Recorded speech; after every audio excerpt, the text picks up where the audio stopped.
नमस्कार दर्शक बंधु सुभद्रा योजनार हिताधिकारी मानक पई पुणी आसिला बड़ खबर। मार्च 8 तारिख में केउ महिला को मिल 10,000 टंका से नहीं एवं जातीय गणमाध्यम एक रिपोर्ट प्रकाश पाई। तेज दर्शक बंधु ए रिपोर्ट रे कौन उल्लेख अच्छी आसतु जानिबा आजिर एही वीडियो देखा पूर्व वीडियो को लाइक करी चैनल को सब्सक्राइब करने को बिल्कुल भी भूलिबे नहीं, कारण यह वीडियो आम चैनल रे सर्वप्रथम आसीथाए। मार्च 8 रे किछि हिताधिकारी को सुभद्रा योजना रे 10,000 टंका मिलिबो। जनवरी शेष सुधा 1 कोटी आवेदनकारी को सुभद्रा टंका प्रदान करने को सरकार लक्ष्य रखिथिले।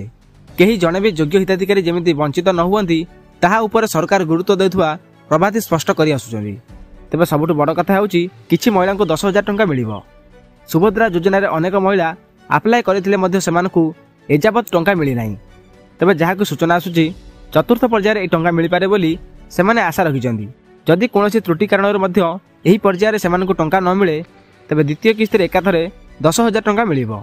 आहुरी मध्य जेउ माने सुभद्रा रे आवेदन करि नाहांती सेमाने मार्च पर आवेदन कले सेमानकु 10,000 टंका एकाथरे मिलिबो। सेही परि मार्च 30 पर आवेदन करिथिले मध्य एकाथरे मिलिबो सुभद्रार 2टी किस्ती। शेष योग्य हिताधिकारी आवेदन नकला जाए चलिबो पंजीकरण बोली सरकार तरफरु सूचना मिल सारिछि। तेबे दर्शक बंधु मार्च 8 तारिख में महिला मानकु मिलिबाकु जाउछि 10,000 सुभद्रा टंका। तेबे एहाकु नै आपनका मतामत कोन रहिछि तळे कमेंट करी निश्चित जणाइबे।